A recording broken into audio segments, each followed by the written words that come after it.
John Wayne. He was the embodiment of the American West. A towering figure with a gravelly voice, steely eyes, and a slow, deliberate swagger. To generations of moviegoers, John Wayne wasn't just an actor, he was America. But behind the iconic cowboy hat and cigar-chomping image, there was a man quietly losing a battle to cigarettes. At 6'4" and 225 pounds, Wayne cut a striking figure. For over 4 decades, he dominated Hollywood, starring in more than 170 films, 142 of them westerns. Whether he was cleaning up lawless towns or charging into war zones, Wayne always seemed indestructible. But the truth was far grittier than any of his films. From his teenage years, Wayne was a chain smoker. He once said he smoked from the moment I get up to the moment I go to bed. And he wasn't exaggerating. By the 1950s, he had become a walking advertisement for Camel cigarettes, appearing in magazine spreads and commercials with a cigarette in hand and a smile on his face, unknowingly promoting a habit that would one day cost him dearly. But John Wayne wasn't just playing tough guys. He lived like one. Off-screen, he had a reputation for being as uncompromising as the characters he portrayed. He drank heavily, smoked even more, and often clashed with directors and co-stars. Studios knew they had a narrow window each day. They rushed to film his scenes in the morning before the alcohol dulled his sharpness or made him difficult to work with. Wayne's addiction escalated until he was consuming 7 packs of unfiltered Camels every single day. That's not a typo, estimates. 7 packs, more than 140 cigarettes daily. The damage was slow, insidious. He wasn't the type to complain. Even as the coughing got worse, even as the shortness of breath began to affect his work, Wayne kept puffing. Then came 1964. A shadow appeared on his X-ray. Most of his left lung had to be removed. It was cancer. Incredibly, Wayne beat it, or so it seemed. He returned to acting, even filming some of his most beloved late-career roles. But he never truly recovered, and he never truly quit smoking either. In the years that followed, Wayne's health steadily declined. Though he claimed to have cut back, old habits die hard. By the time the 1970s rolled around, he was visibly weaker, yet he refused to stop working. His final films show a slower, more fatigued Duke. The voice raspier, the movements heavier. In 1979, the cancer came back, this time in his stomach, and this time it didn't let go. Wayne passed away on June 11, 1979, at the age of 72. Hollywood lost one of its biggest legends, a symbol of rugged Americanism, brought down not by gunfire or war, but by smoke. Wayne's legacy is complex. He was a star who helped shape American cinema, and a man whose lifestyle helped normalize a deadly addiction. He wasn't just a smoker. He was the smoker, the kind studios used to sell masculinity, power, and control, all wrapped in smoke. Today we look back not just in awe, but with a new understanding. The myth of invincibility that Wayne sold to millions came at the cost of his own health, and maybe even influenced countless others to follow the same path. It's easy to idolize a legend, but the truth behind the legend is where the real lessons live. Bette Davis. They called her the Queen of Warner Brothers.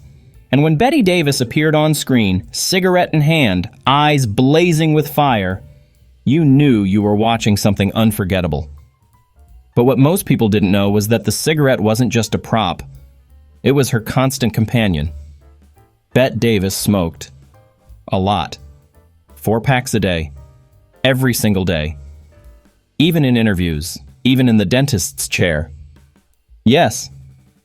She once lit a cigarette while sitting in the dental chair. That's how deep it ran. And yet, despite her addiction, she was never a spokesperson for any brand. She didn't glamorize it on purpose. To her, it was about realism. If a character smoked, she smoked. Authentically, consistently. Not one puff, but cigarettes in hand throughout entire films. She believed the audience deserved the truth, and the truth often came wrapped in smoke. Henry Fonda once joked during a roast that after 38 years of knowing Bette, he had the cigarette burns to prove it. Off-screen, she could barely go 10 minutes without lighting up. Vanguard was her brand of choice. She carried her smokes with pride, as if they were an extension of her personality, fierce, stubborn, unapologetically real. Surprisingly, she lived to be 81. And while breast cancer ultimately claimed her life, she reportedly continued smoking close to 100 cigarettes a day, right until the very end. Bette Davis didn't just leave a legacy of bold performances. She left a smoky trail behind her, a symbol of both her power and her pain. Rod Serling. Before Black Mirror. Before psychological thrillers became mainstream, there was The Twilight Zone. And at the center of it all stood one man, Rod Serling. A visionary, a wordsmith. Rod Serling wasn't just a storyteller. He was a prophet in a suit, using science fiction to expose society's deepest flaws. But behind the brilliance was a man who couldn't silence his own inner chaos. Serling smoked. He smoked relentlessly. 4 packs a day, every day. And not just during breaks or late-night writing sessions. He smoked while writing, while thinking, while trying to outrun the pressure of outdoing himself. After The Twilight Zone ended, something changed. Serling, once sharp and confident, began to spiral. He feared he'd never create something as impactful again. So he reached for the only comforts he knew: alcohol and cigarettes. Each puff, each drink wasn't indulgence. It was escape. He drifted from project to project, occasionally stepping in front of the camera. But his spirit was worn thin. By the early 70s, his body was showing signs of collapse. His heart, overworked and overstressed, couldn't keep up. In 1975, during open-heart surgery, Rod Serling's heart simply gave out. He was only 50 years old, a mind decades ahead of its time, a soul haunted by doubt, a legacy burned into television history, and a body consumed by smoke. Humphrey Bogart. He wasn't just a movie star, he was the blueprint. Humphrey Bogart, the ultimate icon of noir, the master of the deadpan stare, and the man who made holding a cigarette look like an act of rebellion and romance at the same time. He smoked on screen. He smoked off screen. He smoked when he was playing a tough guy, a private detective, a lost soul, a romantic. But it wasn't just about the look. It became who he was. From Casablanca to the Maltese Falcon, Bogart and his cigarette were inseparable. A visual shorthand for mystery, masculinity, danger. It all started with a joke. In his early days, stuck in a dry scene with lines that dragged, he turned to his director and said, "This script needs something. Unless you've got 2 camels making love in the background, I'm not sure anyone's going to stay awake." The director chuckled and told him to smoke during the scene. What followed was cinematic alchemy. The act of smoking gave Bogart's characters rhythm. It punctuated his dialogue, filled silences with tension, made his every drag feel like a sentence, and audiences couldn't look away. Soon, he was smoking in every film. It wasn't just part of the character, it was part of him, but off-screen. The habit was no performance. Bogart smoked 2 full packs of unfiltered cigarettes every single day. He drank just as heavily, often scotch, sometimes gin, always something strong, and it showed. He coughed constantly. His voice grew rougher.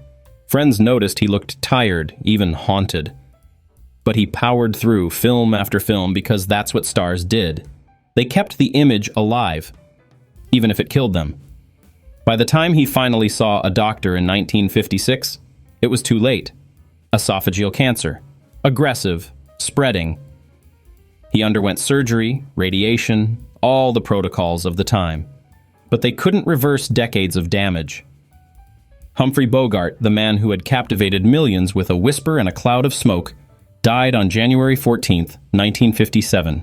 He was 57 years old. His funeral was packed with Hollywood's elite. Lauren Bacall, his beloved wife, placed a small golden whistle in his coffin. A reference to a line from their first film together, "You know how to whistle, don't you? Just put your lips together and blow." And with that, one of the greatest legends of cinema was gone. Bogart made smoking look like an art form. But the truth behind the image was pain, addiction, and slow self-destruction. He left behind a legacy of unforgettable performances. and a chilling reminder that what looks glamorous on screen often hides something far more human underneath. Spencer Tracy. He was one of the greatest actors to ever grace the screen. A man whose performances felt real, too real almost, as if he wasn't playing characters at all, but simply letting the truth of his own soul spill out on camera. Spencer Tracy didn't need flair. He didn't need costumes or theatrics. He had a presence and a quiet intensity that made you stop and listen. But behind the calm exterior, there was a storm. One that he fought his entire adult life. Alcohol, pills, and cigarettes. Especially cigarettes. He smoked constantly, chain-smoking day and night, lighting one with the dying flame of the last. His addictions weren't loud or public, but they were consuming. On screen, he was controlled, measured, in command. Off-screen, his body was unraveling. As he reached his 60s, the toll became impossible to ignore. He suffered from severe hypertension. He was overweight and frequently exhausted. The once vigorous actor now struggled through basic scenes. He wheezed, he coughed, he collapsed into chairs between takes. Then came July 21st, 1963. He was rushed to the hospital, unable to breathe. His lungs, damaged from decades of smoking, were failing him. He survived that episode, but the clock was ticking. 2 years later, in July of 1965, doctors delivered the blow he had long suspected. Hypertensive heart disease. Chronic, progressive, and fatal. Tracy withdrew from the public eye. He became a prisoner in his own home. Confined, limited, fading. And yet, in the middle of that decline, he still worked. He gave one final performance in Guess Who's Coming to Dinner, filmed in fragile health, his voice trembling, his hands unsteady. He filmed most of it seated, too weak to stand. Through it all, there was one constant beside him, Katharine Hepburn. Their love had never been official. Tracy remained married, though separated, but their connection was unshakable. She cared for him, shielded him, protected what little energy he had left. And then, just 17 days after filming wrapped, Spencer Tracy died of a massive heart attack. June 10th, 1967. He was 67 years old. No press, no cameras. Just quiet. Just the end of a man who had carried the weight of fame and his own demons with stoic grace. His story, like so many others in Hollywood, reminds us that brilliance often comes at a cost, and that the habits we lean on can end up consuming us in silence. Errol Flynn. The name alone conjures images of daring sword fights, stolen kisses, and a smile so roguishly charming it could disarm any enemy, on screen or off. He was the ultimate swashbuckler. Robin Hood, Captain Blood, the reckless adventurer with perfect timing and impossible confidence. But in real life, Flynn was fighting a war of his own, a war against himself. From the very beginning, Flynn lived fast, and he never once hit the brakes. Wild parties, excessive drinking, opium, women. And of course, cigarettes. Always cigarettes. He shared a beach house with actor David Niven. They jokingly called it cirrhosis by the sea. The joke, though, wasn't far from the truth. Flynn was infamous for smuggling vodka into orange peels so he could drink on movie sets where alcohol was banned. He'd down a glass, light a cigarette, and walk onto set as if he hadn't slept for days. Because sometimes he hadn't. His body began to show the wear early. That perfect jawline lost its edge. His eyes, once playful and alert, began to dim. By the late 1940s, Flynn wasn't fooling anyone. The matinee idol was fading, and fast. But even then, he didn't stop. Scandal followed him like smoke trails in the wind.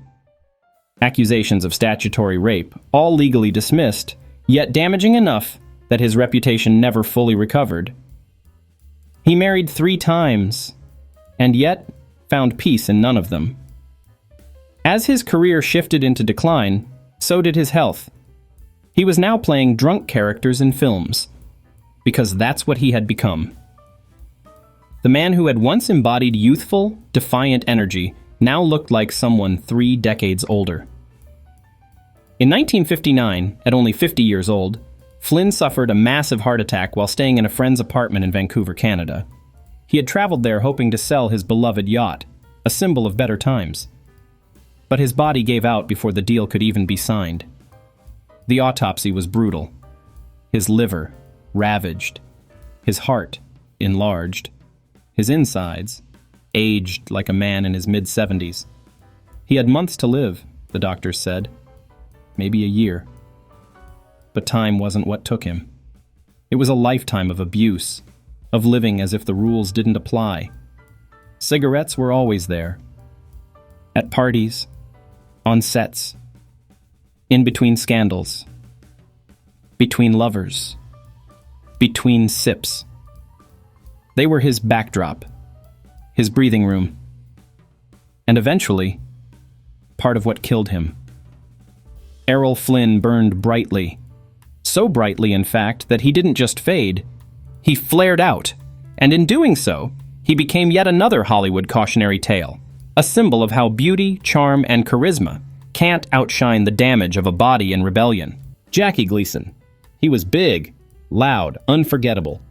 A man who could command an entire room or an entire nation with a single word. And away we go! Jackie Gleason was more than a comedian. He was a force, a one-man empire of entertainment. From the Honeymooners to his variety shows, his magnetic presence made him one of the most beloved figures on American television.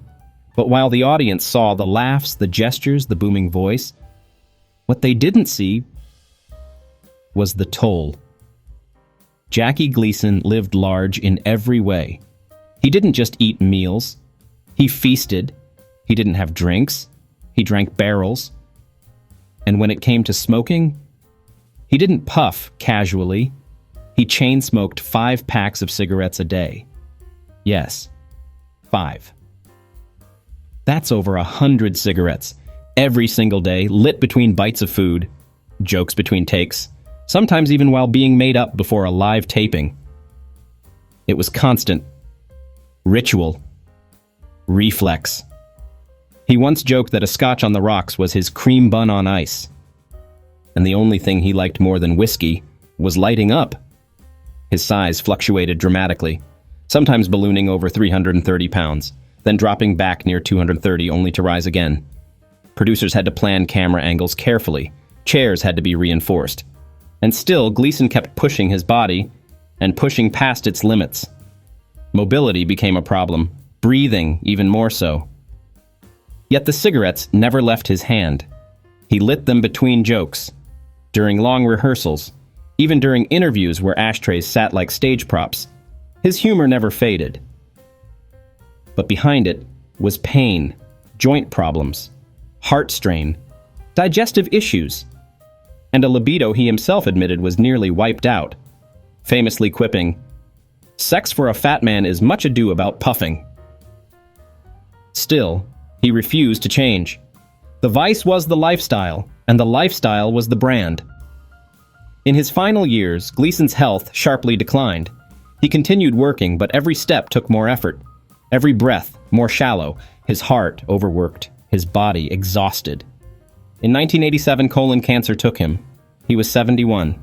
He died at home in Florida, surrounded by the very things that had once made him great, and ultimately contributed to his decline.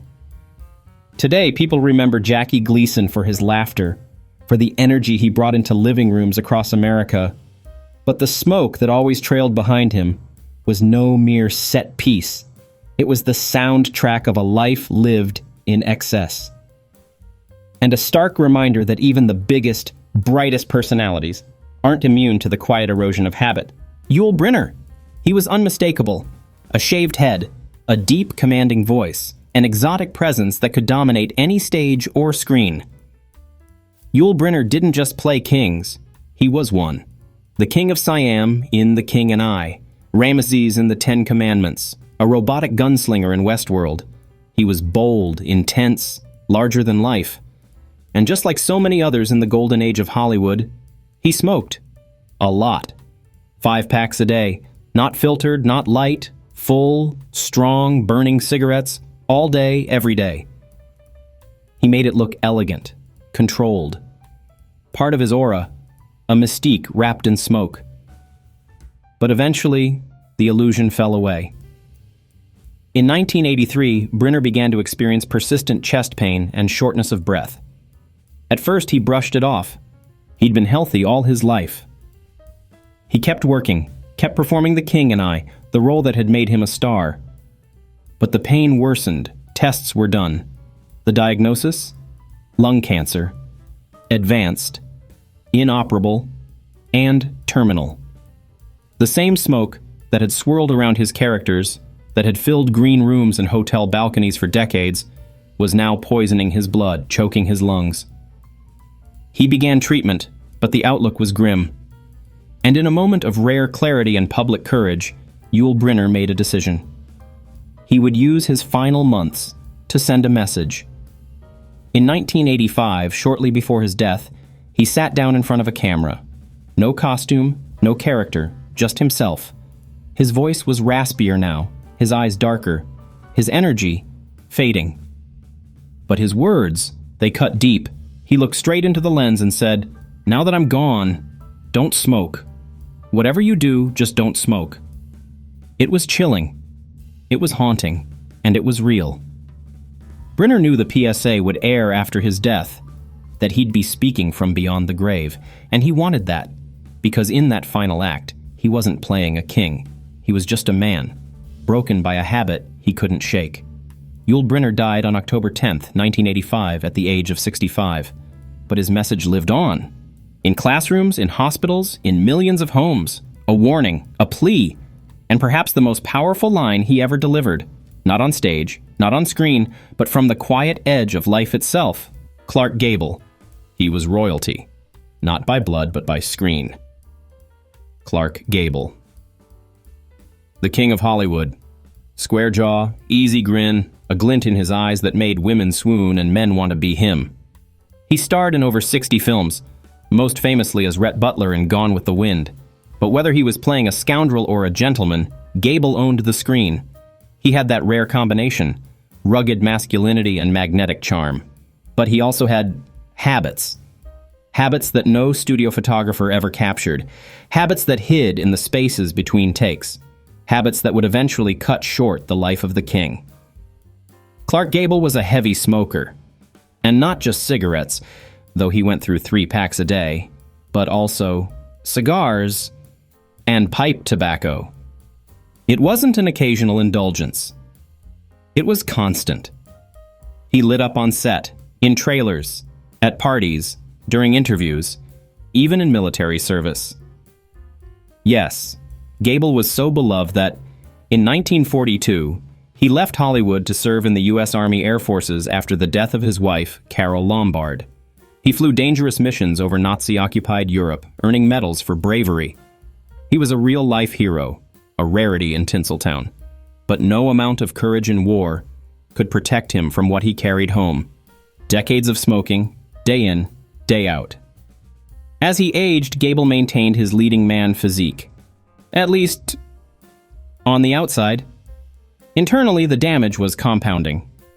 In 1960, while filming The Misfits, his final movie, opposite Marilyn Monroe, crew members began to worry. He looked tired. Too tired, and not just from long days on set. He was coughing, struggling to breathe, fighting through every take. Gable pushed on, always professional, always composed. But just days after filming wrapped, he suffered a massive heart attack. Then another, then another. He died on November 16, 1960. He was 59. Doctors pointed to the years of smoking, unfiltered, constant, uninterrupted, as a direct contributor to the heart attacks. And yet, in death as in life, Clark Gable remained dignified, stoic. His funeral was a private affair, his final resting place beside his beloved Carol. And though his legacy still shines in black and white frames, there's a lingering shadow in his story. He had everything: the looks, the talent, the admiration of millions. But not even the king could outrun the cost of a crown worn in smoke. Marlene Dietrich. She didn't just light a cigarette, she commanded it. turned it into an accessory of elegance, a weapon of seduction, a statement of control. Marlene Dietrich wasn't like the others. She blurred lines. Between gender, between cultures, between eras. She wore tuxedos before it was acceptable. She made androgyny alluring. She sang with a voice like velvet soaked in whiskey. And she smoked with the grace of royalty. On screen, the cigarette was part of her silhouette.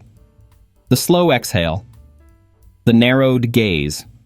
It was hypnotic, dangerous, irresistible. But it wasn't just an image. Off camera, Dietrich smoked incessantly. Strong European cigarettes. No filters, no compromises. From her early days in Berlin, cabarets to her reign in Hollywood, a cigarette was always in hand. Like a signature. She was rarely seen without one. In dressing rooms, on red carpets, in bed, even during rehearsals and sound checks. For Dietrich, smoking was defiance. Of norms, of expectations, of mortality. She was fiercely independent, never one to submit to studios or men, and yet, in this one habit, she was vulnerable. Her daughter, Maria Riva, would later write about the persistent smoke in their home, the way it clung to her mother's dresses, her hair, her voice. And that voice, so distinctive, so smoky, paid the price.